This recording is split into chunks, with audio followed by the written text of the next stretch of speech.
Okay, welcome to part 2 of our independent judging with the winning entanglements protocol.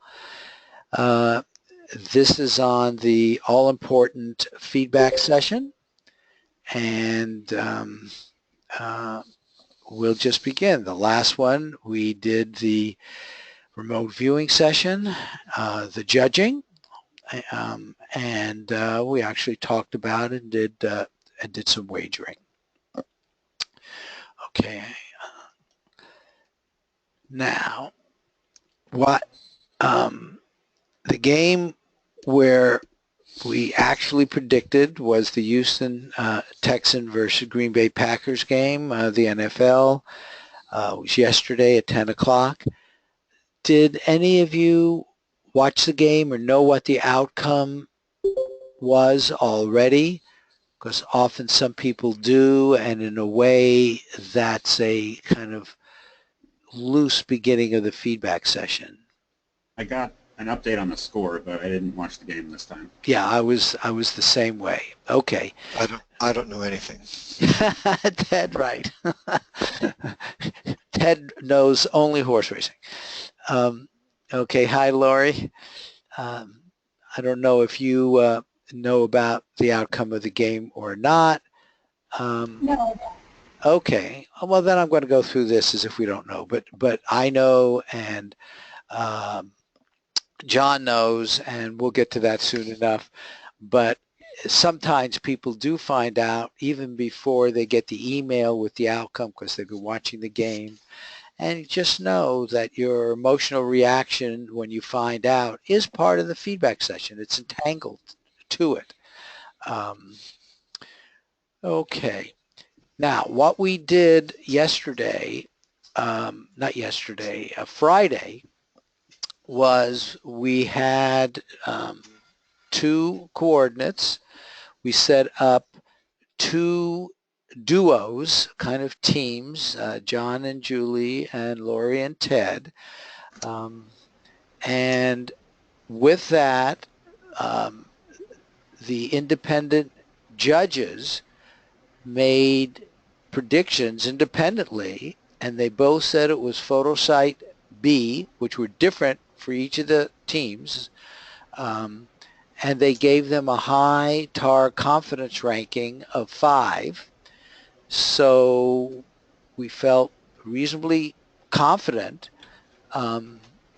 made a prediction, and that prediction was over. The line was 45 points, which means 45 total points scored by both teams. So that indeed was the prediction, and because that was strong. The other coordinate, which again was independently judged, were 2 passes. Okay, so that's a review of what happened there. Now, we then you would get a personal prediction, which goes and which you saw at the end, and it simply kind of reviews what I just did there, but each person gets that, and the judge would be the one seeing this first and would share that with the remote viewer as an independent judge. And then the same thing for the other, except that one was a pass. Now the other part of this, which you did not see because we did this in a webinar environment, is a group prediction email goes out to everyone in the group, and it has the same information. But everybody in the group would now be in a position if they chose to wager. So they see the over. They see that it happened to be the second side, and it was a 45 line. Okay, so that kind of reviews everything up to now. And here, in fact, was the prediction. This was the slide I showed right before we did the prediction. But now we're in the outcome phase, and here is the outcome. So I, in fact, had wagered. I wagered on over 45, which was exactly, what the prediction was. But in fact, we have a loss because the score was 13-21, which was 34 points, which was under our line. So I got to experience at game, when I went in after the game, much later, the fact we had a loss. I personally was unhappy because I actually went in this feeling confident, and I actually reviewed that. I said, that's so interesting, what's going on? And maybe later I'll talk to you about some of the thoughts that came up, because stuff comes up and you should pay attention to that. It's all part of the feedback, the emotion certainly, and any thought you have. Hits are so much more fun. You get up and you shout and all that kind of nice, good stuff. You feel so good about it. And it's one of the mysteries is why kind of ever get misses, since the hits are so good. But I do know the answer to that. The reason we get misses is so we can learn. We're not perfect yet. And there's always more to learn, and you can always get better at your precognition, I think. It's going to be a long time till anybody is 100%. Okay, so that's what happened. And the next thing that the group manager, which was me, does is when he, gets back to his computer, whatever, sends a feedback email to the entire group. And so the group email goes out to everybody, and here is the copy of the group email. And it basically says that it was the actual winning side was under, which was side one. The text here after the score is text that the group manager puts in, and I said group miss. Personal predictions are much more important, which I absolutely mean. I've been trying to master being a group manager. I'm the one who makes the prediction based on getting all the information from all the viewers. And the idea being, by seeing all that information, you ought to be able to make a good prediction, quite often. Well, it turns out it's more difficult of a challenge than we felt going into this. And this goes way back to Russell Targ and I when we first started doing this in this kind of format with groups. The feeling was, all you have to do is, look at the group predictions and it should be easy to figure out. Well, it turns out it's not. And another time I'll talk more about that, maybe in another webinar. But now, what is clearly important, and was always clearly important, is that the personal feedback session, which we're getting ready to do, is really all important, and you need to do that, with focus and positive feelings and knowing that it's going to help you for the long term, whether you have a hit, miss, or pass. And then there's the link to get that started, which I will shortly send off to each of you so you can do yours. But let's just go a little bit further. I just wanted to review again what I consider to be kind of the two key parts of this. First, the recognition that precognition begins with what we're about to do, because that's where you know the truth. And at remote viewing time, you set up your intention to create your RV transcript that's a good match to your feedback target for that particular coordinate. So it's connected to the coordinate. The feedback target you're going to see is connected to your coordinate. And so the cue is very straightforward. Describe and sketch your coordinate feedback target. Now at feedback time, you intend to do the same thing, but now you know the truth. And whether it's positive, negative, a pass.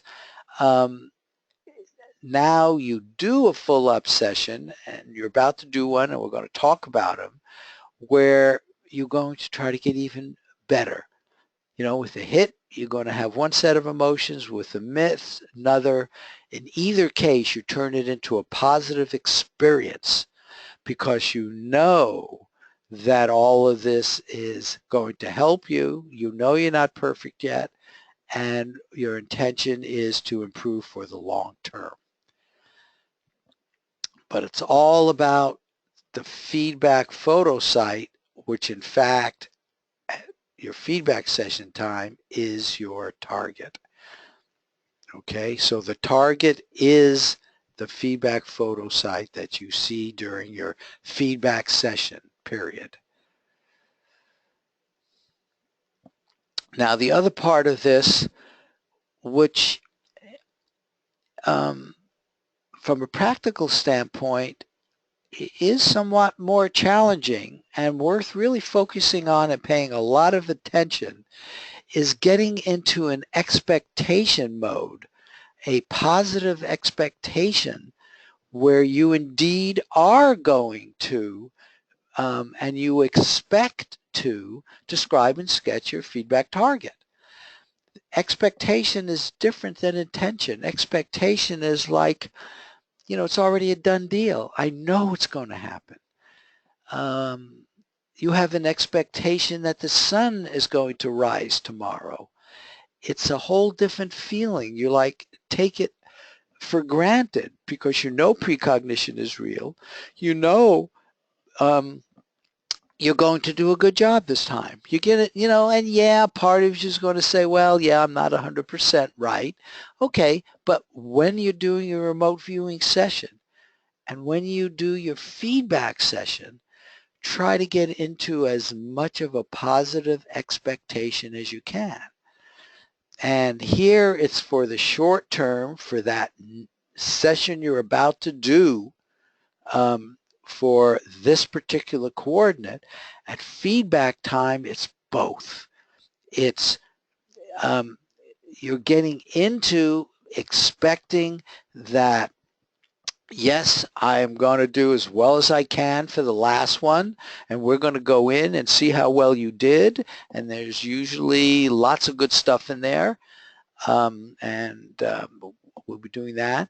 But also you're setting up the protocol and the mindset that you're expecting to get even better and better in the future. And that you're expecting to learn from this one, and that you're in fact going to learn from this one, so you're going to experience that, and you're going to do that in the future.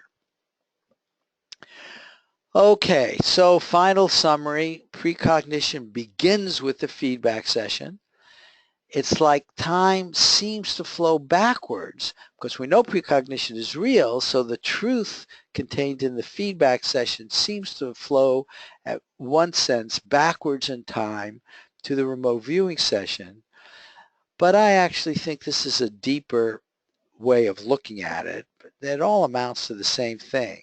But there's this concept called the eternal now, where basically all information that any sentient being has ever experienced in consciousness space is in like a universe of collective consciousness, past, present, future, and it's all available to all now conscious moments. So the information is just simply out there. That's the other concept. And this feedback is necessary. How else do you know if your prediction was correct?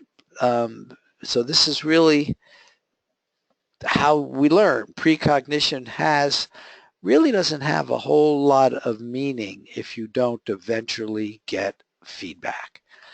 And as you build up more and more confidence with it, when you have the precognitive feelings, you're going to feel more and more confident in acting on it. But you have to have that feedback.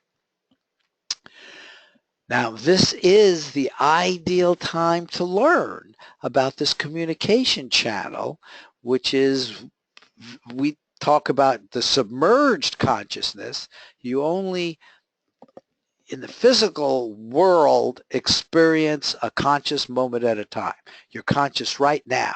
That's your conscious mind. But we all know there's this submerged consciousness. You know, memory is one part of it. You have a whole system that's taking care of your heart beating and all kinds of stuff, which does things. You walk across the street, that's done mostly by your submerged consciousness. Okay, that's the beautiful part of it, and that's what you can learn about. So do your ARV session, and I'd like you to do something like this now, writing on your transcript, circling all the good matches. Perhaps you missed some stuff.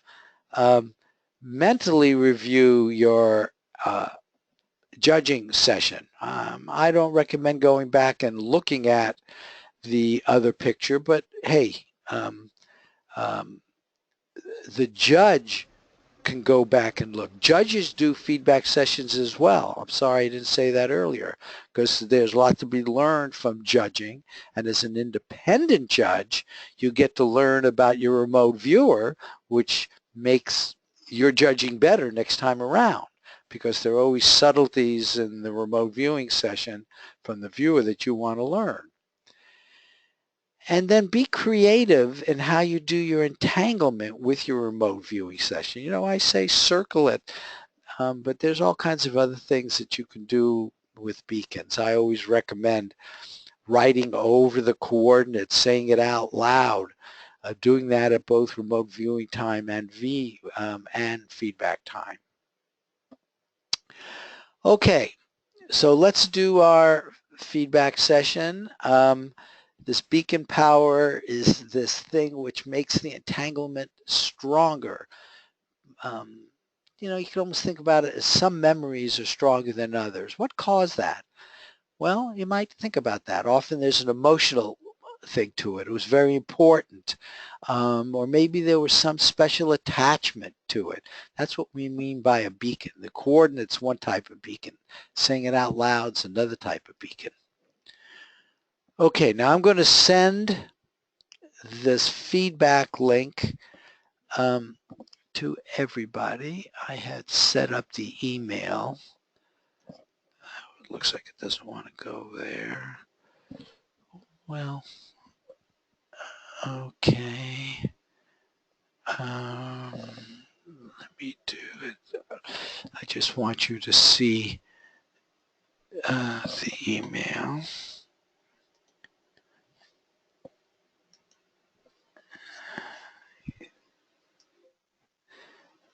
What does this say?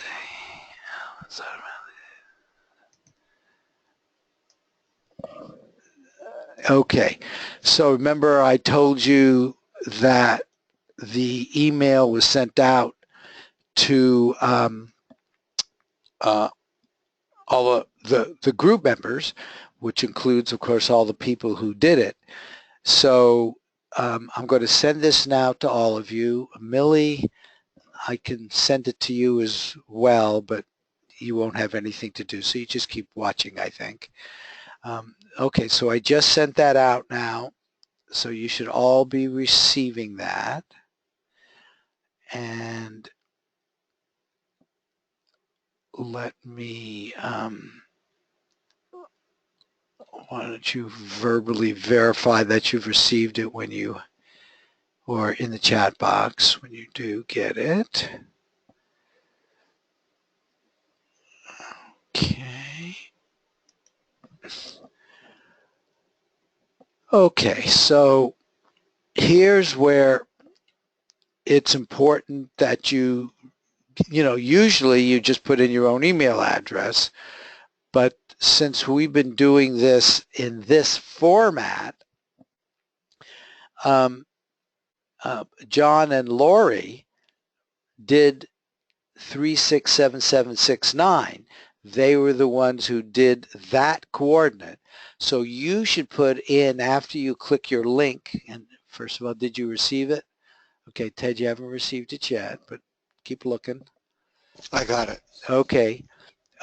So John and Lori will put in Marty at p-i-a.com because you did this coordinate, which because we're in a webinar environment, I was the one who got that because we had multiple people.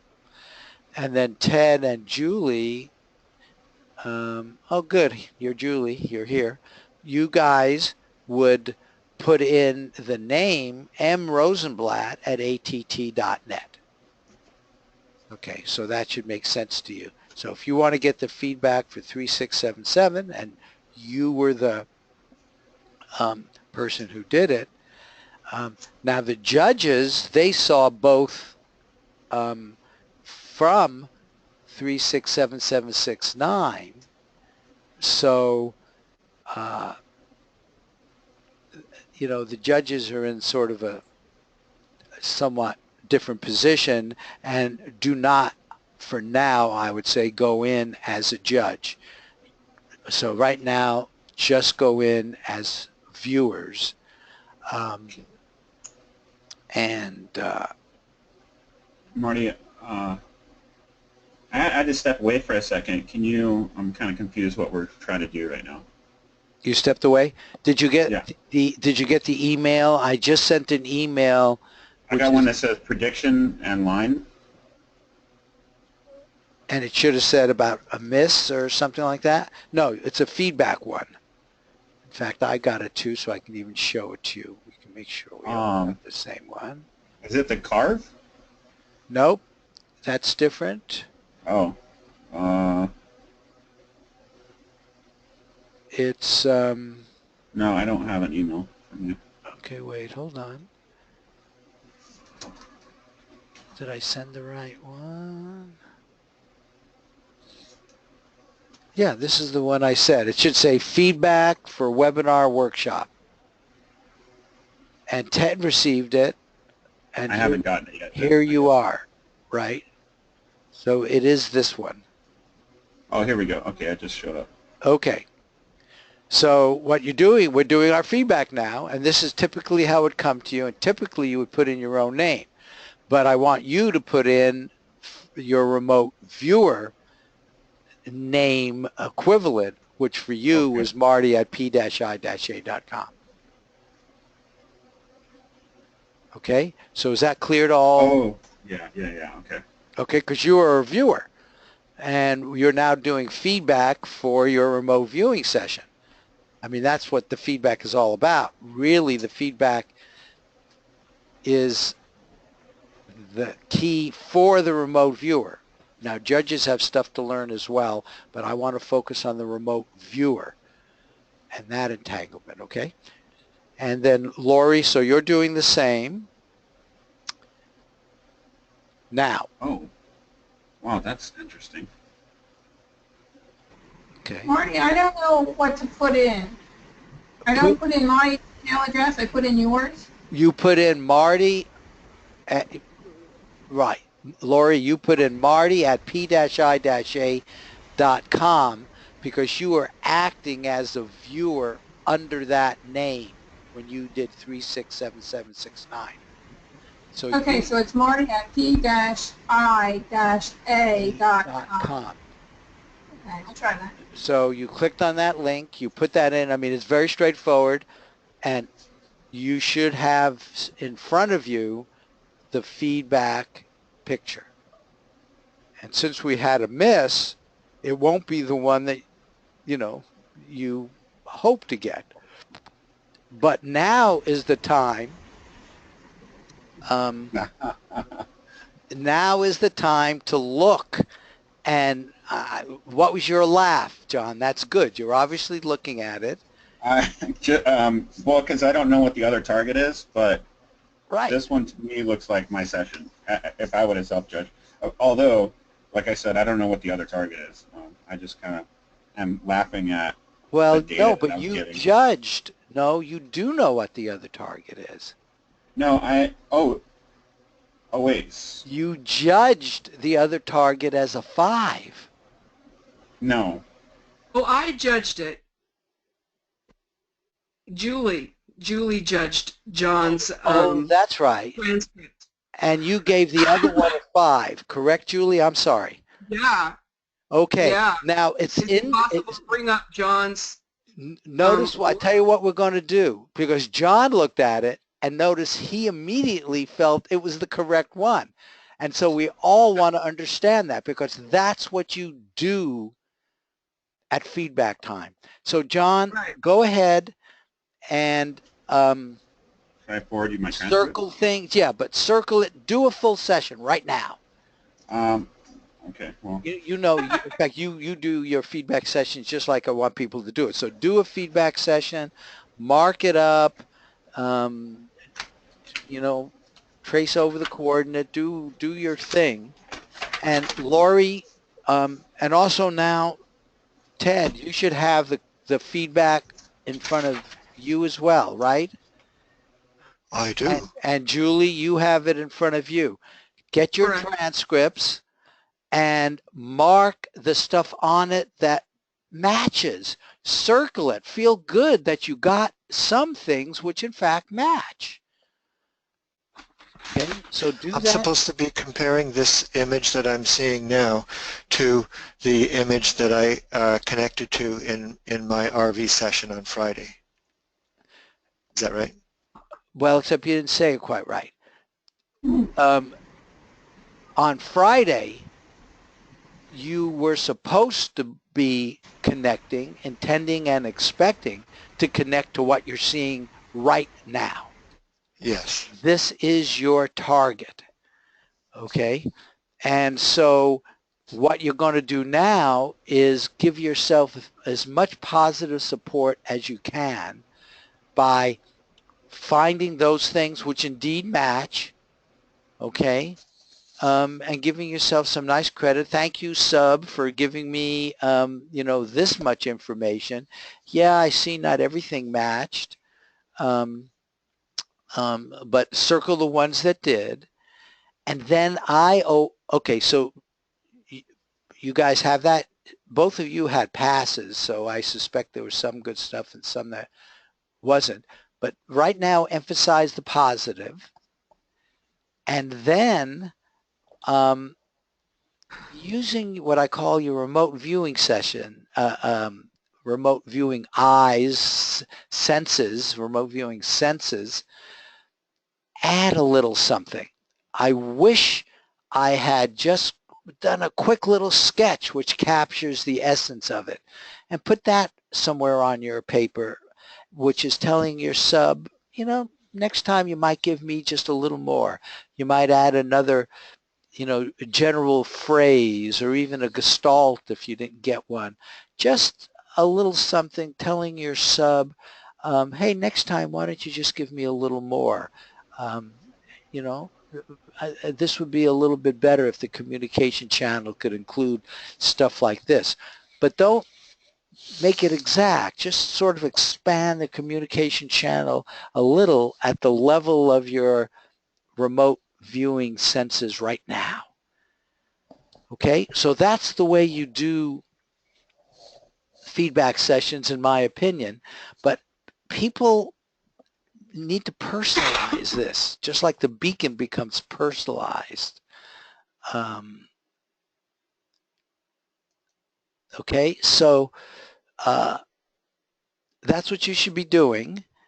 Any questions on that? All 4 of you are doing that okay? And then when you finish it, send me a copy, just like you did before, to Marty at p-i-a.com, like you did Friday. Send me a copy of your transcript with the markings.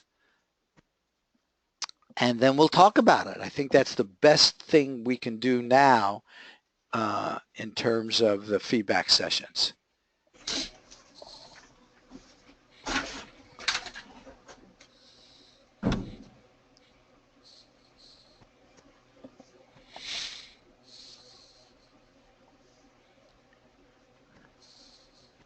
Okay, so I'm looking now. So there's the feedback. Marty, just to be clear, I'm adding a few notes to my original feedback. I'm taking a picture of it. I'm attaching that picture to a message to you. Perfect. All right. That'll take me a minute or two. Yeah, no problem.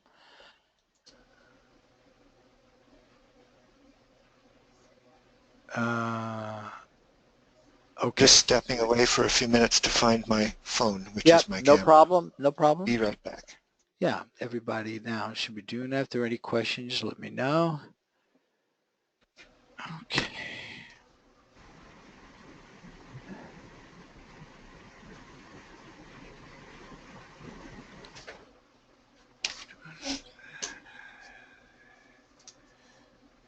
Oh yeah, that's coming up. Okay.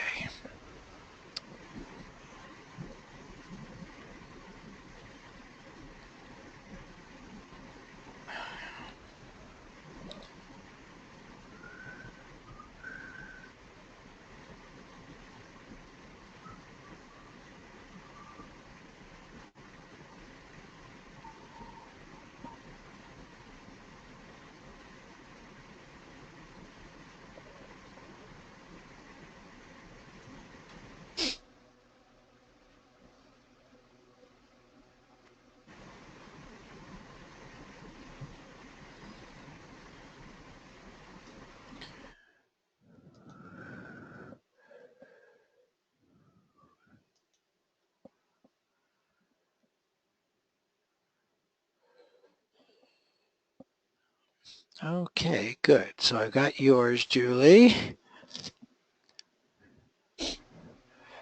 So we'll start with yours.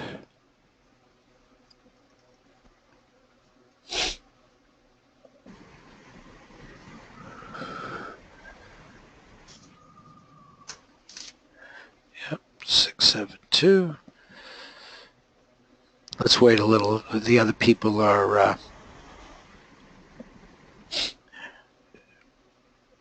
getting theirs in. I don't have my beacon with me. Dang it, I forgot. Okay. But I'm glad you mentioned it.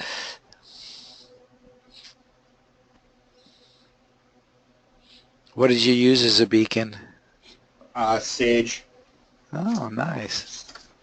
Yeah, just the smell of it, you know. Yeah, no, that's a good one. And you could, and the touch of it, the feel of it. Mm-hmm. I think everyone here understands the beacon concept.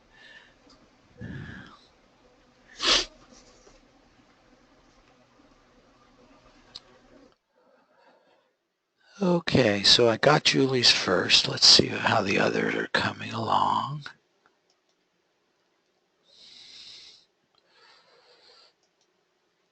Okay, I don't have yours yet, John. Did you send it?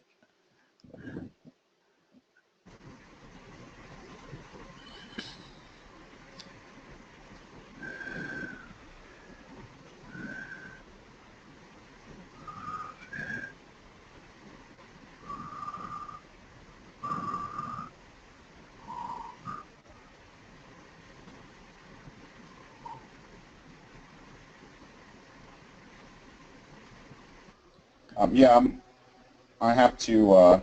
You're copying it. Yeah, it takes a little bit of time. Though it's funny, I've done it now so often that I can do it pretty quickly. I can do it quickly. It's just a matter of waiting for my phone to email it to me and then forward it. So I see. Now, I finally figured out how to do it all on my smartphone. So, yeah, I'm doing most of it with my phone. Yeah. yeah.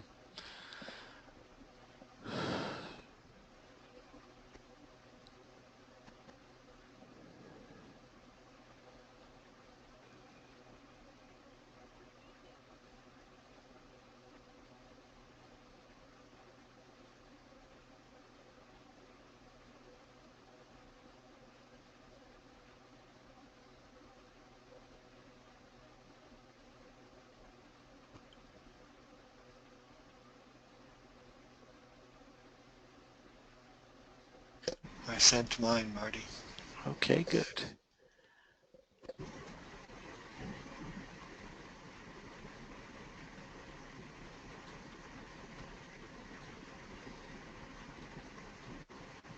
my annotations from today are on the right-hand side. Side, okay.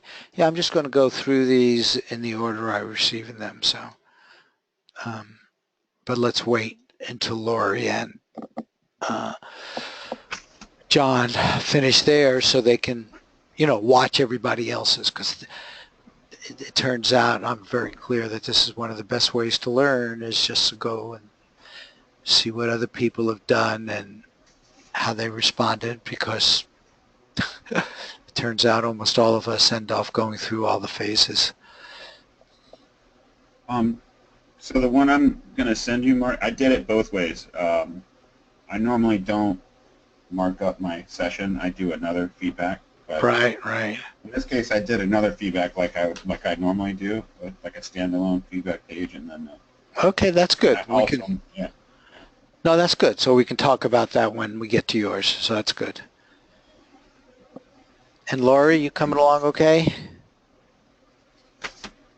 I sent it in. Okay, terrific.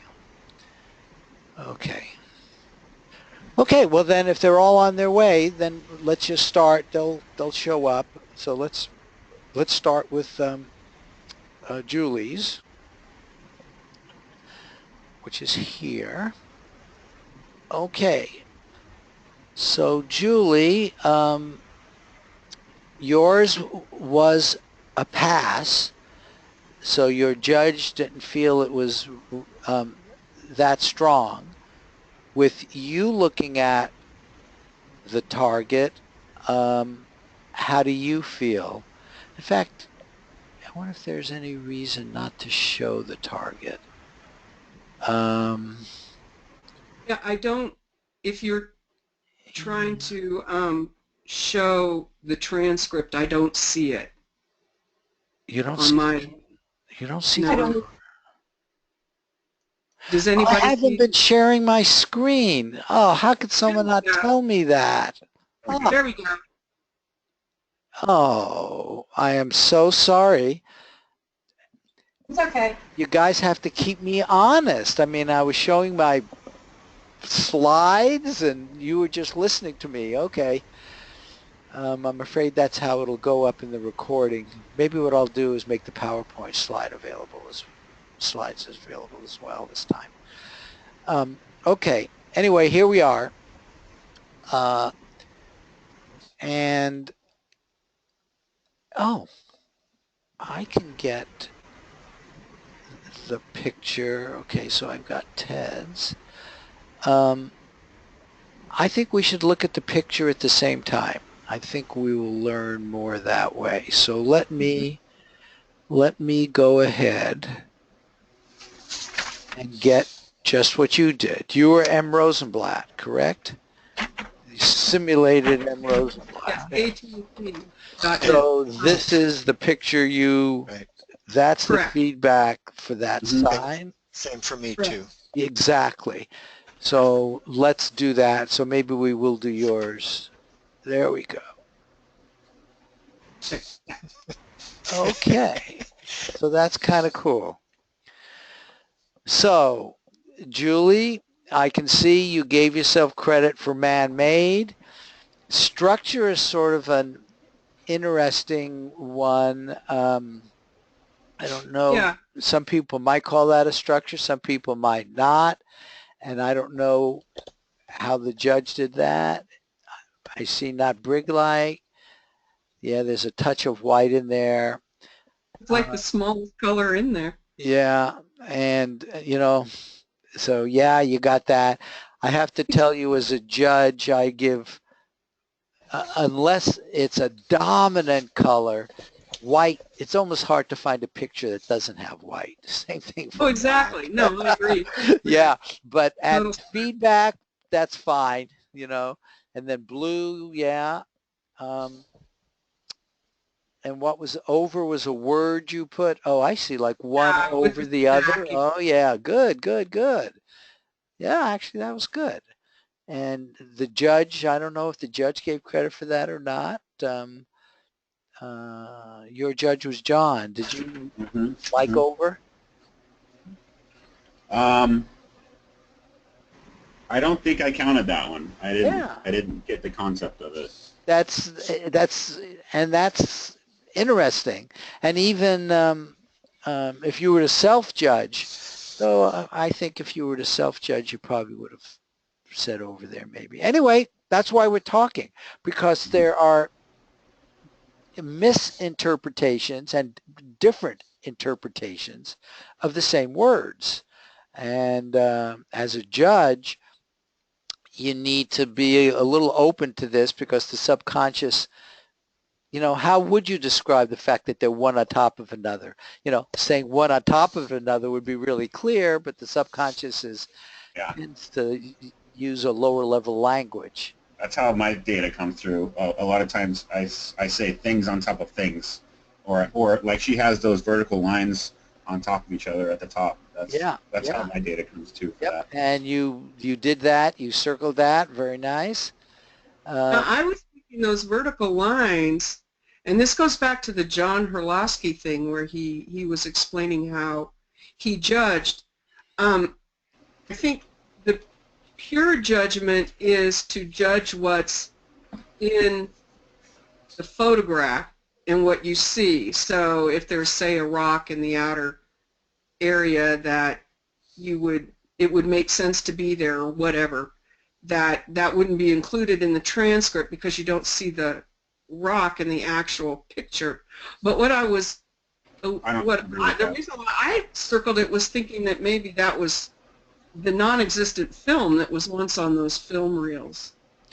Well, that's interesting. Okay, and as a feedback session, I think that's just okay, because you have to realize that the definition of photosite does include easily inferred. Mm-hmm. Okay, so and know that, because sometimes it's easily inferred. Like a football game, it's easily inferred that there's a lot of noise, right? It's not on the photo site. Gotcha. And so in this case, the film is something which you could say, yes, that would be a natural entanglement to do. Okay. Even more simple is considering the orientation. A lot of times when you reach a target, you're not in the same orientation as the photo. You could be off to the side or whatever. That's right. If you're looking at this horizontally, you won't see the top of those reels. You'll see just a bunch of lines. Yep. So no, I think that's good that you circled that. That's good. And then you got red. Interesting as an AOL. Now you see you had colorful. I would give yourself a lot of credit for colorful. This is very that's the more. That's your more. Good for you. Good for you. Yes. Thing that would be helpful to do into the future, or possibly create a better communication. Wonderful. And colorful, if there was one other word, I think that would be a beautiful one to add. You got rounds over here. I mean, that was really good. And what is this over here?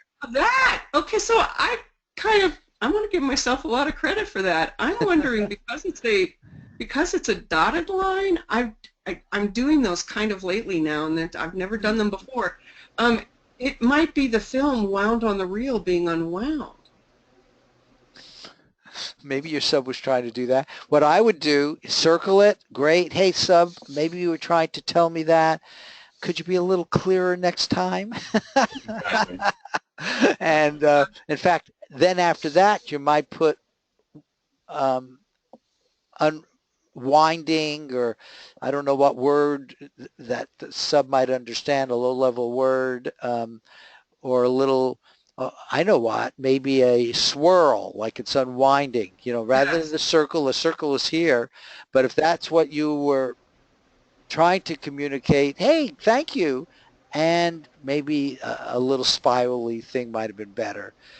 And it's the whole idea that what you're doing is working on increasing the communication channel.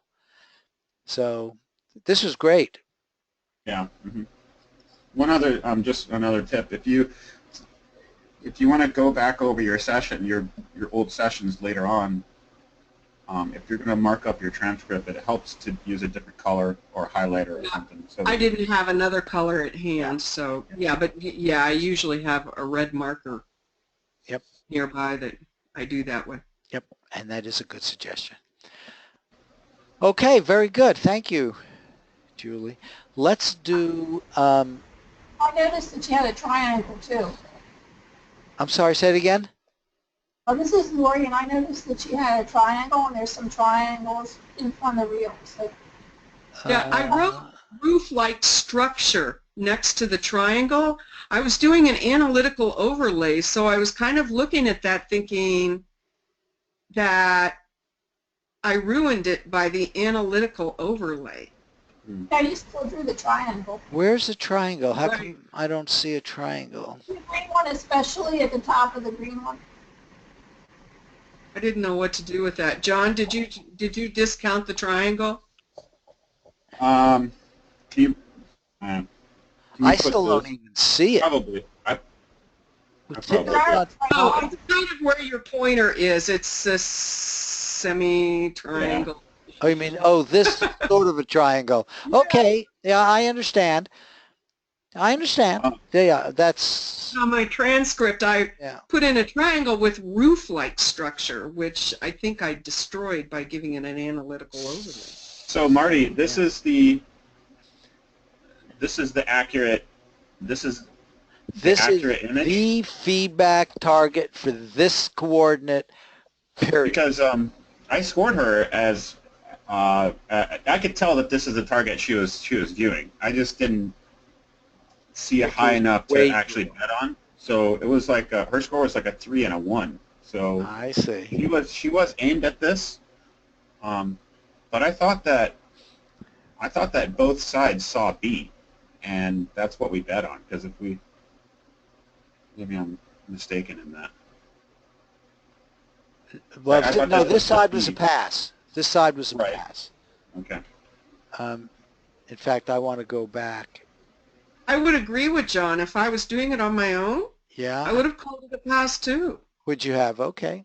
Well, what I'm doing is that I'm trying to incorporate what John Herlosky explained that was so incredible, and so I'm kind of looking at judging differently now.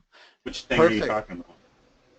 John Herlosky gave a talk in I'm familiar with it. I'm just curious which aspect. John. The mag or the... John Herlosky. No, which part of it? Oh, I'm sorry. Which part of John's talk are you talking about? Yeah. Oh, I'm talking generally. I'm just trying to incorporate. I believe before, when I was judging my own work, that I was taking things incredibly literally, very literally. Oh. And watching John go through the steps that he did with his work, I began kind of going outside the box with metaphors or with generalizations, and thinking that maybe that's more the route to go. Am I making sense? Absolutely. I mean, I totally agree with that. A lot of stuff comes through as metaphor. Okay. Right. Lori? But I still would have. I mean, I would have given myself a pass, just like you gave me a pass if I was judging it. I wouldn't have. I would. But that's. Sometimes I become conservative, thinking that there's more writing on the image and my judgment of the image than maybe I should. I should look at it just as a very neutral thing. Okay, Lori, we're about to do Ted's because he was on, the same coordinate, but I'm not receiving yours, so maybe you need to send it again or something. Okay, I sent it to Ted yesterday, so I'm just going to send that email to you. Yeah, okay, because Ted did get it. So I just haven't received it yet. Or maybe he can send it to you. Yeah. I'm looking for it. Okay, so let's... There it is. Okay, so what's the email address again? Is it the same? Is it Marty at P-I-A? Wait, okay, first. That'll do, Lori. That's what I used. Okay. Okay, but first, let's look at Ted's, just to do the other one, since I have that target for 672020. Same coordinate, same target. Ultimately, this coordinate is most closely and should be most closely attached to this picture. That's the primary entanglement. That's what you're doing during the feedback time, is entangling this coordinate with this and everything you do in your session. And that's what you're going to pick up in remote viewing time. Okay, so now we're looking at TED session. And as I recall, you did this in like 3 minutes because there was a bit of a misunderstanding on how much time you were going to have. I wasn't clear on that. Something like that. Yeah. And so here it is. Judging myself, I would say I didn't really connect to anything. Right. Large rectangular area. Right. Nothing. You drew a big rectangle. And with a slope on it for nuance. But okay. Open sight lines, I don't think so. Lighter colors, nothing. Silence, well, maybe. Yeah. The best on the right were my post RV, like today's feedback. The best I could say is that it was from a cinematic point of view, no pun intended. It was a tight framing, like a tight close-up. In other words, it was bounded. That's good data. Okay. But actually, that's the only thing. The contents of the tight framing, as opposed to like a distant framing, which I've noted in. I typically tend to note it's like a distant frame, a close-up frame, because I'm a film buff. Okay, interesting. So otherwise, I figure I didn't connect to anything. And below were my notes to. And I agree. This is one of those where, hey, you just didn't make a good connection for whatever reason. You still really get into, thank you, Sub, for doing what you did. And, we're going to get better for the long term. You really want to just, no matter what happens, always turn it into a positive, forward-looking feedback. And when you get, okay, so now, notes to the sub. I wish I had added series of curves and colors. Yeah, could be noted. Many colorful. You saw what Julie did. How about circles? If you had put circles there, like just a quick sketch of a few circles, I think that would have given a lot of credit for this side. I don't know what the other side is, but I would think instead of the square, you might want to put circles here. Indeed. When you see something like this. So, giving you just suggestions. All we can do is talk about this stuff, and it's up to you to make it personally real, and that. So when I saw this feedback and I wrote down, from the start, what's the gestalt? Like I haven't made it all the way through John Herlowski's video once, but I seem to recall first thing, get the gestalt. Right. What's the first? And my first impression in this was series of curves.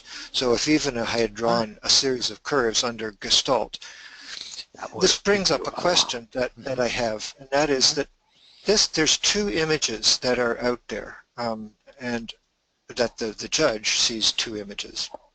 I only see one image, this one. And it occurs to me, and this was also true doing self-judging last night of the carve RV that you gave, is that regardless of how accurate or close or how many hits in a given one that I say I match to, isn't there always something about, well, it's clearly more or less than, like one of them is clearly dominant, is clearly a more of a match. And doesn't that count for something, or isn't that enough? Like if all there was just a single curve, if that's all I drew, a single curve, and I have no idea if there's any curves in the other image, but all it has to do is be more accurate or more of a match than the other. Is that correct understanding? That is another way of doing judging, and there are people out there who will do that. But even they will say, okay, it's more like photo side A, more like photo side B, or they usually give them a pass. They give themselves a pass option. So So if there's not enough hits of yeah, attributes you know, of if the all you site, drew was one curve, it's hard to yeah, imagine a target that yeah, would not have one curve in it unless it was just boxes or something like that. In which case maybe the person would put it with the curved side. So there's judgment there. But that is one way of judging. We've chosen another way which does the same sort of thing. I mean, if you give it a high over 3.5 CR, you're saying, okay, I don't think it's a pass. I think there's enough information there. And then you do it for both targets. So, you know, if one is much lower than another, a 3.5 and a 2.5, you've basically sorted them out in the way you were discussing. So I think okay. it amounts to the same thing. So for the format that you like to pursue in this protocol is to connect, describe it in as many attributes in as great a detail, you know, within various categories: color, man-made, not man-made, presence of humans, not presence of humans, wet, dry, like all different attributes, and then just describe it in as much detail as possible, which is something I have done before, and I only had a few minutes to do this, so maybe I would have gotten going if I'd taken Yeah, no, 10 that's minutes. exactly right. And there are always Okay, going to be I, reasons. And I understand. let me just take away one thing from what you said. Yes, we would like as much detail as you can get. However, we also want you to do this regularly and enjoy it. So a lot of people who at the beginning started still doing 1-hour sessions because they wanted to practice their CRVing, say, you That's know, me. their approach. And some of them are still doing that because it's a Yep. way of practicing the CRVing, going to that level of detail. But some of them, not all, some are still doing big sessions. I still have to judge some people. But most have chosen to reduce it to like a couple of pages or just one page. In other words, they'll start doing the CRV, but then get into maybe stage 3, won't go into stage 4, for example, things like that. I would like Okay. to. I would like to do that myself, because I still do full hour-long sessions, and but it's partially because of training. You know, we try and take the aperture and open it as slowly as possible so that we can, you know, go step by step and get more accurate data. But it tends to draw the session out. But Well, and there might be if I some rush training. it, you know, I'm sorry. Go ahead, John. There might be training there. In fact, I think Lori once said she had a way of doing more like ARV when your intention is not to get all the details, but your intention is to get enough to distinguish the correct target from the other one, for example, make that part of your intention. And you just need enough to do that. Maybe that'll be enough to let you get through with just phases 1, 2, and 3. Which can go pretty quickly or whatever. But I mean, you know, you've seen Joe, who could do the long sessions, and he just does the short sessions. Joe McMonagle, Mel Riley, all of them know how to do the short sessions too. But I suspect there might be some additional training on that. Okay, very good. You know, you faced up to, this is it. This is the reality of the comparison. Um, you know, thank you, Sub. And hey, let's just, next time, maybe we can do a little better. But thank you for giving me information. You know, the channel is obviously open, and let's just keep opening it wider and wider. I feel gratitude. Yeah, perfect. I mean, we are in such a wonderful area. I mean, we really are. The fact that you have a sub that talks to you at all is kind of amazing. Okay, good. We've got yours, Lori. Now let's go get the other picture. So to do that, I have to go here and here. Okay, so John and Lori went in as here. So I'm now going to click for the feedback. Obviously, you would put in your own name when you do this in the future. And so there is that one. And now let me open up John's.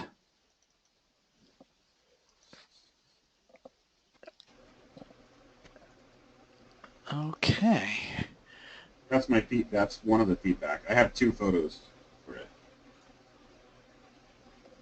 What do you mean you have 2 photos for it? Well, that's my...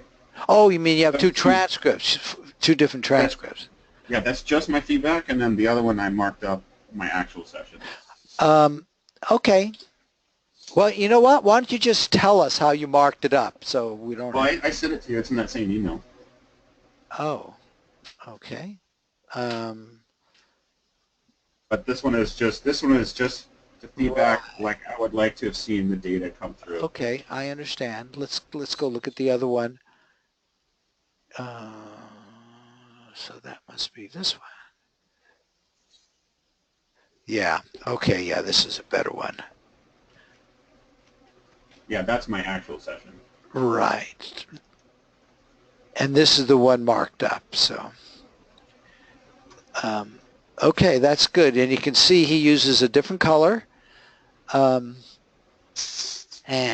that outdoor, I thought I saw fun someplace. Did I? Down at the bottom left. Oh, yeah, there it is. Okay. Fun, relaxing. Now, what's interesting is when you saw this, your first reaction was, this is the one. Because when I was doing the viewing, I wasn't getting much data. Well, in the amount of time, I didn't get a lot of data, but I did get the ideogram that there was subjects, and then this recurring theme was these thin vertical lines kept popping in my head, and when I saw that, that's what sticks out to me. Yep, and fun. I think fun is a pretty good one. Relaxing, light blue, outdoor. Thin vertical, right, so these are all those thin vertical lines. And vertical objects, landscape view, no. Okay, now you wrote subject, and you meant that there were people in here when you wrote subject. That's right. I'm not sure. Did you interpret it that way? Julie, I think you were his judge, right? Correct. No, I did not. Mm-hmm. I can see where John is where he's highlighting what are hits. What's kind of amazing is that to see the pictures, the 2 pictures together, mm-hmm.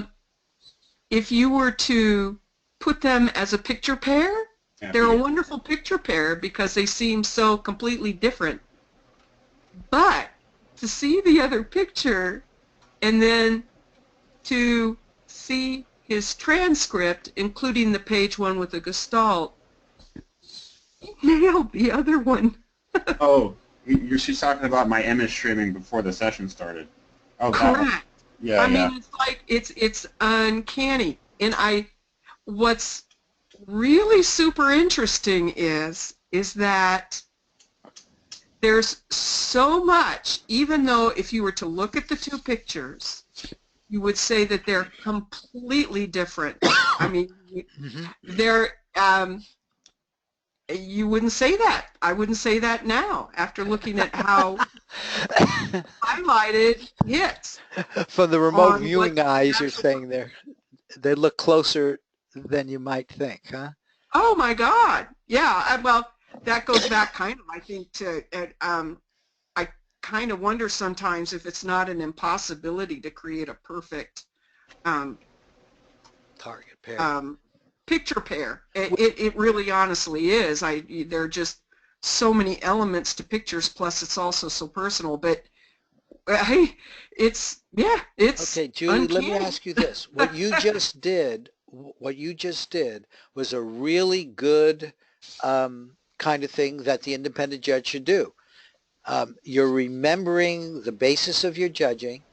It sounds like you wouldn't change it, or, I mean, seeing what he marked up here, Yeah. would you say that maybe you underranked the judging on that and maybe it should be a pass? No, not at all. No, okay. I would think that pretty much anybody off the street would look at it and possibly go my way, even with the high number that I gave it. What about what about if you didn't consider the first page? What if you were just looking at this page? Oh, good point. Well, what about the first page, though? You sent it to her as part of your transcript. Why don't you share that with us, John? Okay, let me see. Yeah. Because it's the really first page is basically possibility. Another possibility is that I believe I should be doing a very strong feedback session along with John's transcript, and that might alter my understanding of his transcript relative to the two photographs. Yeah, I think, except I would just focus on this one and remember the other one, just like you did. Correct. No, But, yeah, but it might, the feedback for the judge is just as important as the feedback is for the yes. person doing the transcript. Julie, I'm confused about one thing, and that, did you judge that this transcript we're looking at was a strong match, like a 5 confidence match? Or even really, I said a 5, but I thought I was being conservative. No, wait. On this one or the other one? The other one. What did you give this one? That's my confusion. Which are you saying it was a strong match to, this one or the other one? The other one. A very strong match to the other one. Okay, now I'm not so confused. Okay. Yeah. And so, what did you give this one, Julie? Ooh. Probably a 3 or a 2. Probably around a 2, and the reason is because the first picture that no one is seeing right now, I emailed it. Really colored my swing when I was looking at both. Okay, and in some ways I asked that question knowing or feeling that would probably be the answer, because and as a judge, obviously you should not do that. You should judge them independently, because now you're going back and you're saying, oh, I see, I missed that, and absolutely, you should learn, and next time judge them truly independently. Judge them truly independently. If you were to see the two pictures, you would consider them a perfect picture pair for something that would have very little analytical overlay. Yeah. Okay. So yeah, there's the first sheet right there. There's the first sheet. This is from the transdimensional systems method, where it's just the image stream, and this sheet is almost a throwaway, where you're trying to just initiate sight contact, and then if you get any odd images, you go ahead and write them down. But okay, so that's why you asked if she'd only. She must have been looking at the one on the left, I think. Right, and you're saying if she had only looked at this, she might have judged it differently. Well, yeah. Because I think it was one of these images. This has a person in it. I don't know if the other one had people. No, that's not a person. That's sort of like a beacon on paper where it says MC and then the target number. That's called the matrix cloud. So the cloud that holds all of the data. So now I'm connecting the matrix to myself. That's a drawing of myself. Okay. See, I would have. Okay, interesting. I don't think she knew that either. And then we've got these two images. Let's see. So they must not be in here. So this, I'd have to stretch it to make it this and this. These two things obviously must have looked an awful lot like the other. Okay, well, look, I understand what you did. I think this probably was worthy with the fun and relaxing, and had you understood subject meant people, that I would have probably given this a 3.5. I think standing alone, this one would have been wagerable, but I can't argue with the other one being so much stronger after you've seen, I guess something on this page. Yeah. I haven't seen it, so I could comment on it. Yeah.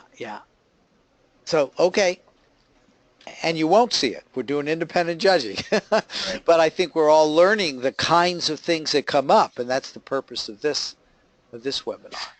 Well, that's actually a perfect lesson on kind of how to become a team. Yeah, like if we were to pair up, she would have to know that, hey, this is the mechanics of my session before I start getting data, and then right.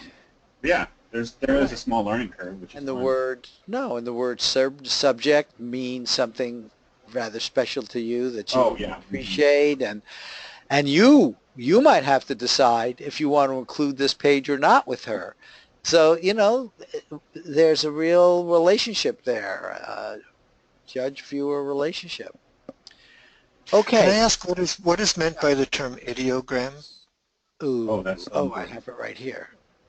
In the context of what is on John's transcript and also on Lori's to come. An ideogram is a number, and then there's like a squiggly lines at the end of it. And Lori did the same thing, but I don't really have a context for what that means or how it's an ideogram. Marty, can you pull up the other photo, the actual RD feedback session that I did? Oh, isn't it the same as this without the colors? No, it's the official feedback one is all relevant data that I wish I would have done. So the ideograms there on the right. Oh, I see. Yeah. Okay. Those represent what I would like to have done for an ideogram on that photo. I did get the first initial subject there, but the bottom one there is a complex ideogram right where Marty's cursor is, and it shows multiple subjects and then a man-made structure at the end. Okay. Let me just go back one step. I think for him, because he doesn't understand, most of the training going back to the military have this idea of the ideogram, which is like a squiggle. The idea is as soon as you put down the coordinate, you are going to like spontaneously and from your subconscious, this is not an intellectual thing at all, you will get this. It's called an ideogram. Some people say it's more like a pictogram, but it's a spontaneous response right after you do it. And there they are. There's the examples of what he would have liked to have done. Earlier you saw what he actually did. Some people, he just want a particular thinks all the information about the target is in here. And you'll often see people go back and touch it. They'll touch it. Oh, and I'll get a little bit more information. So. Can I expand on that a little bit? So the ideogram very often tends to be correct. That's because it's so spontaneous, and it is like a pictogram, but much more, because it does contain a whole packet of data, and that's why we probe it. Like if we want to get textures and colors and shapes, you go back to your ideogram, you just touch it with your pen. Like, if I want to get a texture, if I touched it, you can see my probe marks there on that one. Mm-hmm. But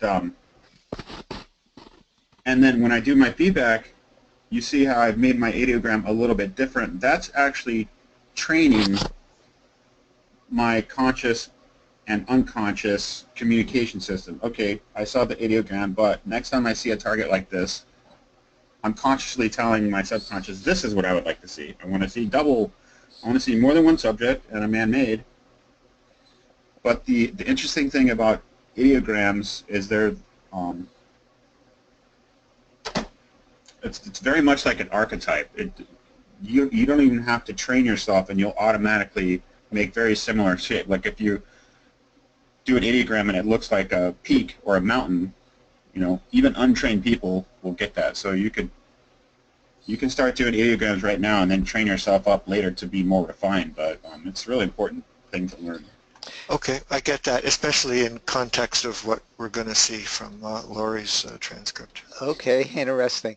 But notice this is classical structure, and this is classical, and this is interesting because this is life form.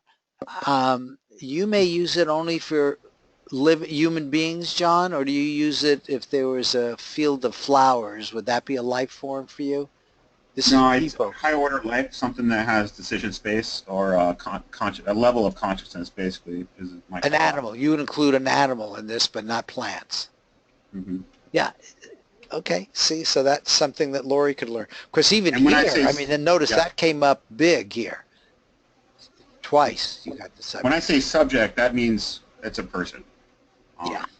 If I don't label it, then it just means a life form. Okay. Okay, very good. So, thank you for that. Yeah. Now let's go to Lori, our last one. So we've got the picture. I don't think I brought up her imagery yet. Let's do that. There. Nope. I obviously did the wrong one because I've seen that one. Here it is. There we go.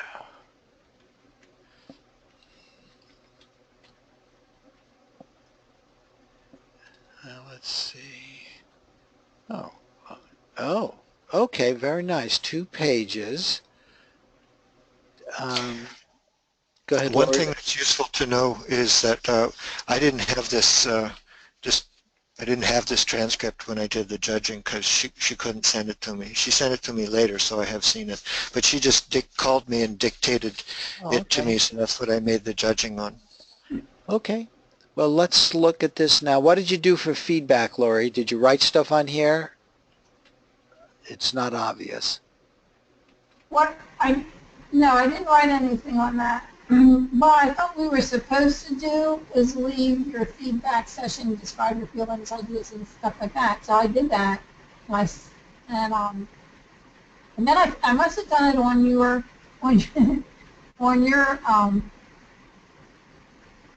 I don't know, maybe in because I put in Marty, I guess. Maybe it was you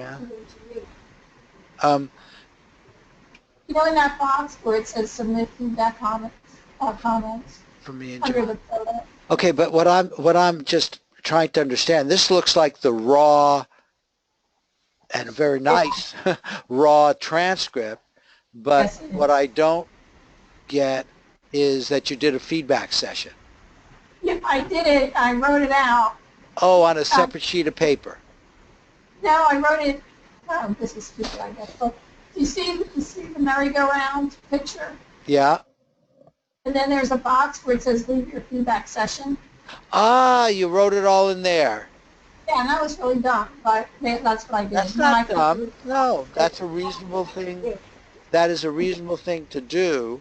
But it was connected to yours and not mine. Yeah. Okay. Okay. So, okay. But I remember what I said. I can just say it again. Yep, that's good, and you can give yourself suggestions, and this then becomes a part of, when it's under your name, a part of the official record that you would have. Right, I'll do it. But, also sometimes, just circling, like I'm looking here, and I see you definitely had people. Green, white, yellow. I mean, how did you, when you looked at this, did you feel like you had a good match or not? Yeah, I just looked for the matches, and I circled motion. There is motion. There's definitely motion. I circled all the colors that I put down. Okay. I circled slide light because the poles go up and down. Yeah, and I thought, yeah, okay, that's good. Just for because the poles and like the lights, the lines of the poles and the lights made the plus sign. Okay. And then on the next page, there wasn't any liquid, but there were some round arches, which might make it look like a pagoda-like building. Okay. Can I ask a question, Lori? When you Sure. look at, Lori, you haven't seen the other photograph, have you? Okay. Oh, can you tell me what it is? No. No. Well, so for those who have seen the other photograph, can No, you see why nobody has seen the other photograph. Nobody but you has seen the other photograph. Well, the other people who did 3, 6, 7, 7, 6, 9. That judge saw it. Yeah, Julie, I've seen the other photograph. Yeah, is there any valuable feedback to come to me as a judge? Because maybe, Julie, you can see clearly why from the various components of this I chose it as a match to the other. How was it judged? I mean, what was this? You did the same thing I did. Yeah. And you saw what Lori had to look at. You'd probably agree then that she judged it the right way too. Because you and Lori are the only ones that saw the other picture for this. I'm sorry, you and Julie. Yeah. Is it appropriate in this discussion? It's only for my benefit of how I'm judging to say what the other image was, because then it becomes really. I'm going to tell you why I don't want you to do it, because I really want to be pure to the spirit of independent judging. And the whole point of independent judging is that the viewer never sees and gets information in the normal way of the other picture. I will say, from the standpoint of a webinar, listening to you two, and I'll accept that you two judged it properly, that what we have here is an example of displacement. And you want to know something? From the perspective of a webinar, this is maybe just right, because you think about it. Two people, two viewers, will never see the other picture, the one which both was ranked as a 5, and I'm getting the feeling that it was properly a 5. Ted is here saying, hey, do you understand why I ranked it so hard? And Julie's saying yes, for the same reason I did. So Marty, you've seen the other image too, right? No. Oh, okay. I went. So just Julie and I have seen the other image. Yes. And now, all right. But notice the bottom line. This is so important. You were reading the judge's mind. Another way to say it, you just got to get this, because this is so wonderful about our universe. When we say this universe of collective consciousness contains all information, past, present, and future, how did the information about the other target get in there? It got in there through the judge. I mean, this makes so many different levels of truth out there. One, how magnificent our universe is, that the information is already out there, but also that you can read that information, that precognitive information, and it was purely precognitive. The judge didn't see the pictures until after the transcripts were done, and yet the viewer was able to access it. Now, you have to first get how marvelous this is. It's total reinforcement for precognition, but it also shows that you did not, for whatever reason, you being the ones that did 3, 6, 7, 7, 6, 9, as viewers, you picked up the wrong information. You did not have a strong enough beacon to get you here to do a session which was good enough that the judge would choose it. And that's, you know, that's the reality. Well, if you put this on a public recording, I promise to listen to it again, but what you just said really doesn't connect to me, and my judging effort is next to useless in this particular instance. And you saying somebody was reading the mind of the judge, maybe it needs more clarification what you mean by that, but I don't get anything. No, wait, let me clarify that. You were the judge, right? I was the judge. For Lori. That's right. You were the judge for Lori. Lori didn't show you this transcript, but she gave you words, which is like a transcript. Her transcript, you know, I wish we had her words recorded, but from your perspective, your perspective as the judge now, she gave you a verbal transcript. And it turns out verbal transcripts go back historically to the very beginning of remote viewing. They used to transcribe them. But for what it's worth, I mean, the verbal transcript was close enough to this written transcript that I don't see that I would have made a different judgment if I had this, what you're seeing here. So, I really want you to understand this because it is so important.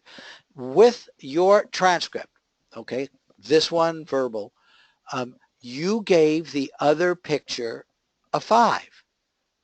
Now you have a mental image of that other picture now. I do. Do you still believe it was worthy of a 5? Yeah, and much more so than the actual feedback target with the merry-go-round. Okay. I think Julie said the same thing too. Right. And Julie said the same thing. You judged it, therefore, and this is one of the things you do as a judge. You go back and say, did I really judge that properly or not? And what you're going to find out is sometimes it's going to be not. In this case, it was, yes, I judged it properly. Okay? Take that in. You judged it properly. Now, okay, Lori, before she gave you the verbal transcript, did her remote viewing transcript. Where did this excellent information come from? It came from you. It came from your mind putting that information out into the universe of collective consciousness. Yep.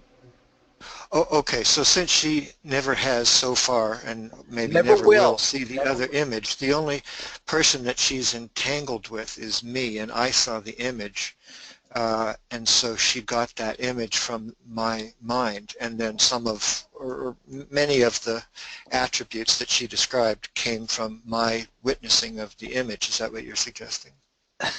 Yeah? You have another solution? No, I'm just trying another to explanation. That's exactly what I'm suggesting. Okay, no, I understand that. That makes sense. And we see that often. I mean, you know, it's one of the primary reasons for misses in ARV, where a person feels, really a good match here. And yes, it deserves a CR equal 5. I take a CR equal 5 or more. That's the only time I'll call it displacement because, you know, judging is off by 1 sometimes. But you give it a 5, you feel really comfortable. It's confirmed. You believe it. That's displacement. I mean, so can I just ask, so you said the only place it could have come from was from my mind, but connected with target 367769 are 2 images. They may not, images may not have been witnessed. No. I mean, no. But your Connected computer with 367769 is only one feedback target. There are 2 possible images. Yes. Okay. then that's what I meant. No, it's really important to understand that distinction because it points to why you need beacons so that you get to the right one. But that leads up to my question then, and the question is it not possible that she or that a viewer can get it from the fact that there are two possible images associated with a given session? Yes, and those images are indeed in the computer. So the alternate explanation, which I guess I will allow, but it seems like it's more difficult, but maybe that's a prejudice on my part. She could have read the computer's, quote, mind, because... Okay. So, I mean, these are done, these kind of sessions and judging and whatnot are done dozens and hundreds and thousands of times over the years and, you know, ongoing in APP and APPI. So is it generally accepted that the latter explanation, namely that it's somehow, you know, it's sitting somewhere in the computer with a vague association with this target, is it generally accepted that that's the lesser and it's the less supported rationale than the fact that someone got it from the mind of the judge? It rarely gets discussed in that fashion. I have, in other contexts, asked people like Russ Targ if they believe you could read, in the sense we're just talking about, the mind of a computer, and he said yes.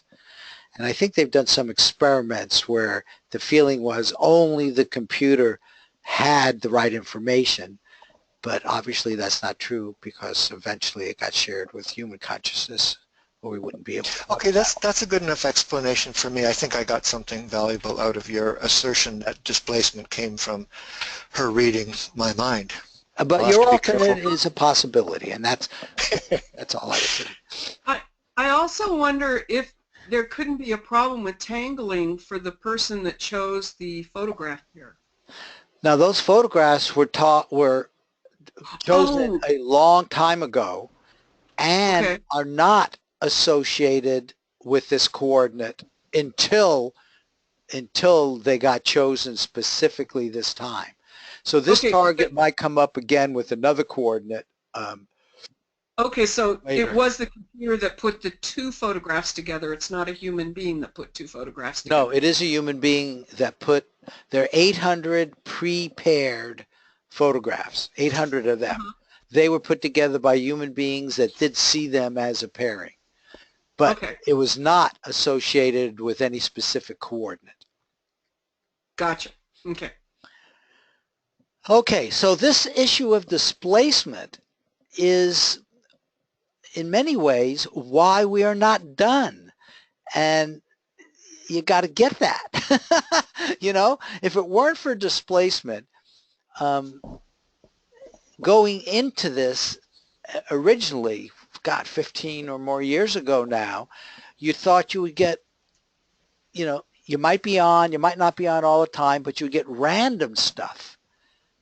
The reason and why we get good descriptions of a target we will never see is really worth pondering.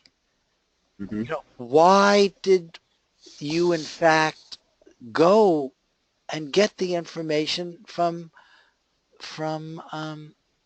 Laurie's mind in this example? And also, John, you did that.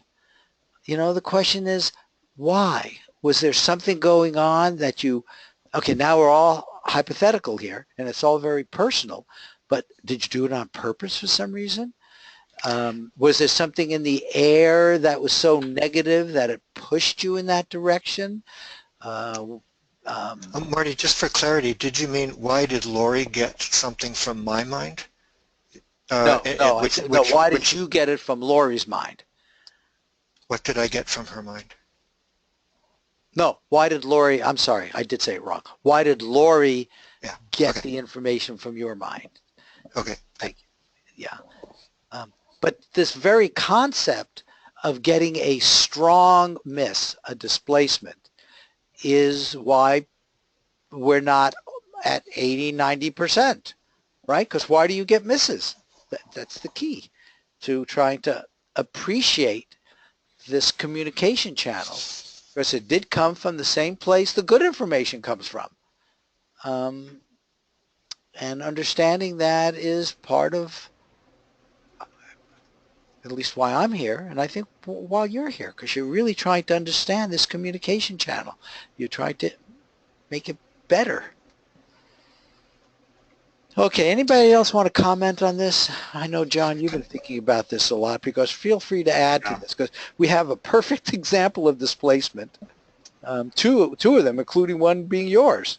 Yeah, it's fascinating. Well, I think it's fascinating when we see displacement, even though we had independent judging. That's really where it's interesting to think about it, because if you self-judge and you see both photosite possibilities, and see, you can kind of assume how you got displacement there. But in this case, I do have sort of a theory that is somewhat divergent, and I'm not sure if this goes along with what Simeon's going to be talking about later, but the multiple universe theory, where, and I'll tell you why I think that this sometimes applies. I think that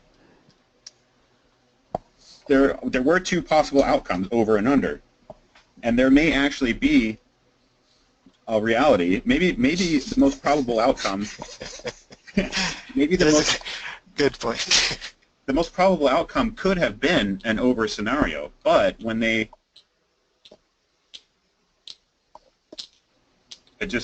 didn't turn out that way, and so we have the current result. And the more I do sports targets, the more I've been leaning on this, because in the past, I don't know if you've noticed this, Margie, but the sports targets seem to have more entropy than the financial targets.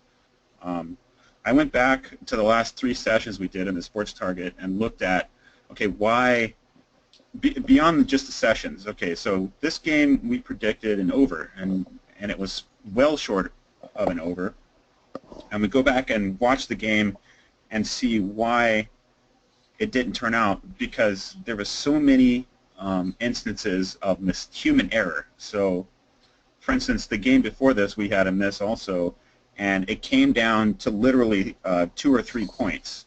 And early in the game, this kicker kicked like the easiest field goal you can have. He missed it at like 30 yards, and that changed the outcome of the entire game after that. And henceforth, our sessions were incorrect because of that. But the probability of him missing that was so low, but it did happen.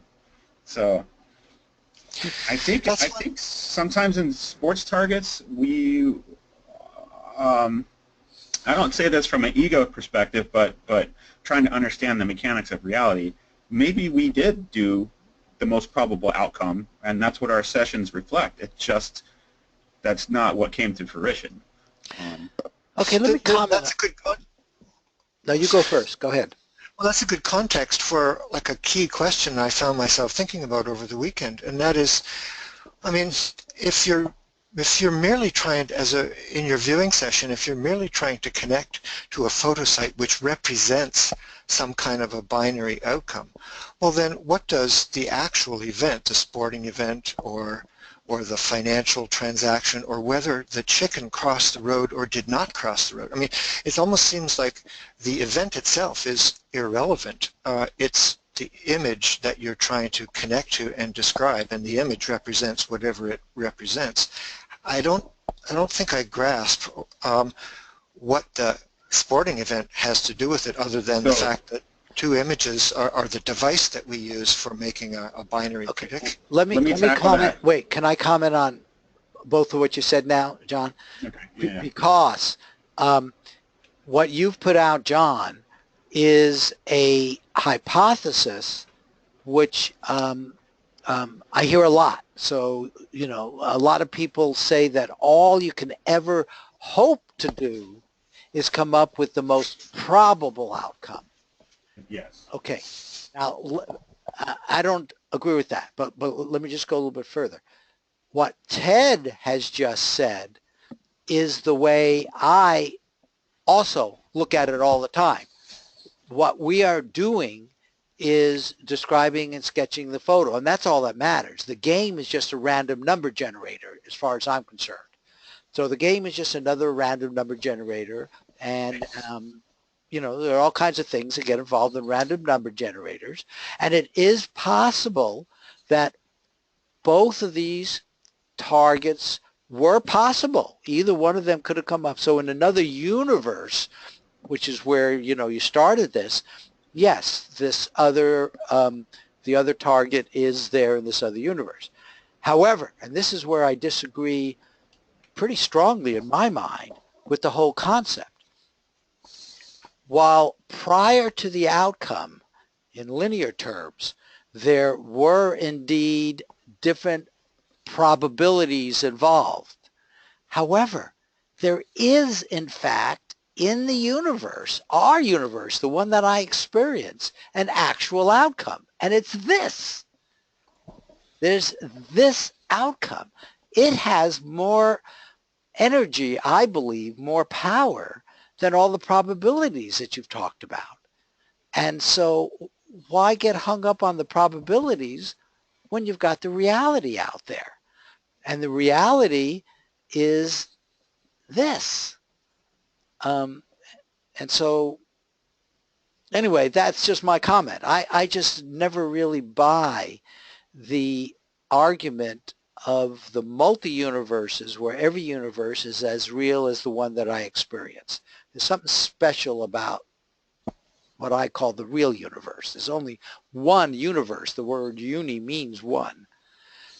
But, okay, so, you know, this has a certain energy which is more than all of the probabilities, in my opinion.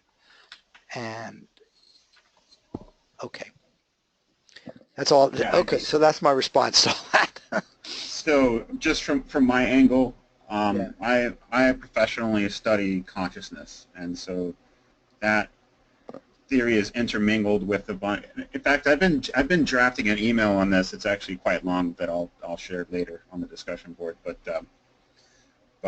there's a lot of us that think in this way, that our reality is statistical and probabilistic, and I'm not just talking about future outcomes, but just in general, how things pan out. So, well, it is. That's what quantum mechanics says.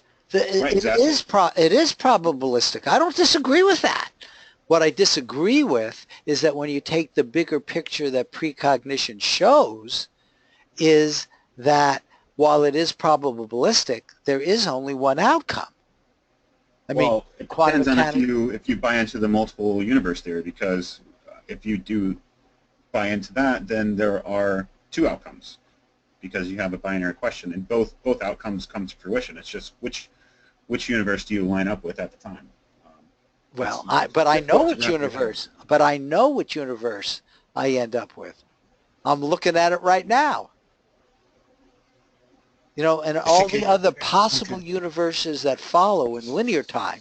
You know, we always have to be careful if we're talking linear time or sort of universal time.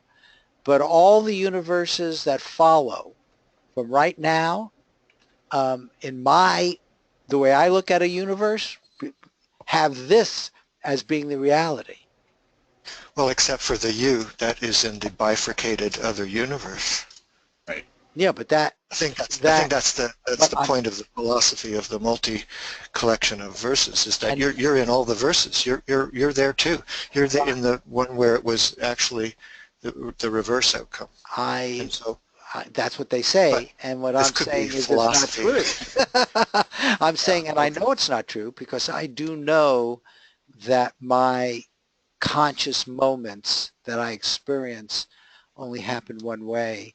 But again, I understand that's a viewpoint, and people are allowed to have their other viewpoints. With the other viewpoint, it makes it a bit more of an excuse. Oh, I flipped to the wrong one, or something like that. Okay. Actually, anyway. It gives us something to add to our intentions. Maybe we need to, okay, what I want to be in not just the most probable reality, but the one that I'm going to see at tomorrow at 5 o'clock. That's right. I mean, I like it. I like the fact that it actually does describe why displacement might happen occasionally, and maybe there's a tool to help with that. But I just don't I kind of like also what you just said. You know, if I have that belief in me that that may be the way quantum mechanics works, then, you know, sort of add, there's always subtextual tasking, add just what you said. Okay, yeah, the world's probabilistic, but the one I want you to give me is the one that I'm going to see during the feedback session I have tomorrow, right? And there the I would be the same I who is... That's a very neat clarification, actually, when you put it that way. Yeah. Okay. Let's go on, and then we can just open it up for more general questions, maybe. This learning goes on with hits as well, okay, and passes, and it's just mostly, God, just be happy, grateful, all of those really great high-level positive words, because we are doing something which is rather amazing. And when you see it yourself, when you get that hit, you know, you can even feel a little awe. But it's just amazing that this is the real universe that we live in. And then we have these misses and passes. And yeah, there's a lot of intellectual stuff. And look, I'm a scientist, and there's no way I'm going to stop having, like the quantum mechanical discussion we just had. How are you going to look at it? That's never, ever going to stop. But I really believe that part of a feedback session ought to include a little bit of time, very specifically asking your sub, what's going on? The answer is inside you. This is all so personal now. It's all subjective. This communication channel involves your conscious moment mind and something much, much deeper. You know, and the sub is part of that. But take some time and ask your sub from its perspective, you know, what is it maybe you're trying to teach me? How are you trying to broaden this communication channel? Are you trying to teach me another part of the language which you're able to communicate to me with? Okay, so this is really where you learn an awful lot about yourself. And again, mostly be happy that you've involved in this precognition journey. I love the happy pictures. Okay, and here, getting back into this precognition, this image which I put out in different ways at different times, I think is so important, because precognition is always about you. Consciousness is always about you. All you have in your whole life are a collection of conscious moments which you experience in this physical world. That's your conscious mind, moment to moment to moment to moment, from the moment of conception to the moment of your death. Your physical life consists of conscious moments. And what's amazing is the past and future of those connect up. Yeah, we have remote viewing, we have feedback sessions, but you've got all the other moments as well, including judging moments, including all the moments that are going to happen in the future, which are part of, you know, your life journey and your learning. So, I don't know. Yeah, I almost don't even want to say all that again. I do want to say, and this is something which John Herlasky put out, and as far as I know, he may be the first And so I can say, as far as I know, he's the first who actually said that during judging that you ought to be open to getting information from your feedback session. In other words, instead of this being the remote viewing session, maybe you can listen to what he calls a nag, which is coming from the feedback, which is telling you, hey, you know what? You're in the wrong universe. Even though I don't believe it, you understand what I mean. You're doing something which isn't quite right. You're in maybe the wrong, you're in a probable. See, I see all these other things as being probable because there's only one universe. But oh wait, you're in, yes, another probable place, but it's not the one that's happening. And it's just something which I had never heard about, actually using at judging time. Because we always go out of our way. Up until John's, I always used to say the judging is entirely separate. Try to divorce it from everything else as much as you can. Because the primary entanglement, and I still believe this, should be between the remote viewing session and the feedback session. But he has said when you're doing judging, maybe you can get some useful information. So I'm still trying to integrate that into the way I do judging and stuff like that, but at least I wanted to share that with you. And I'll close with this. John has been using this, and he is getting he has an extraordinarily good hit rate using self-judging. So not that those of you who want to do independent judging, please do and continue to, and I'll do everything I can to find matches and things like that. But there are plenty of people out there that indeed are doing very well. Another of our professional precoggers have records look very much like John's, and they do independent judging. And I'm actually judging for one of them. So, okay, so with that, we've gone 2 hours. I hope you've learned now about independent judging, understand it, and if you have any other questions or comments, let's take a few moments now to address them. You can always contact me directly. As you know, I'm an email person and I answer all of these. That's what I do. Okay. Thank you all for coming. And I want to thank everybody for helping me give a leg up to a more of a newcomer than everybody else. It's been an education. Thank you for your kindness. Well, you're certainly welcome. Yeah. Okay, all of you, take care and keep precogging. Thank you so much. Thanks, Marty. Right, you're all very welcome.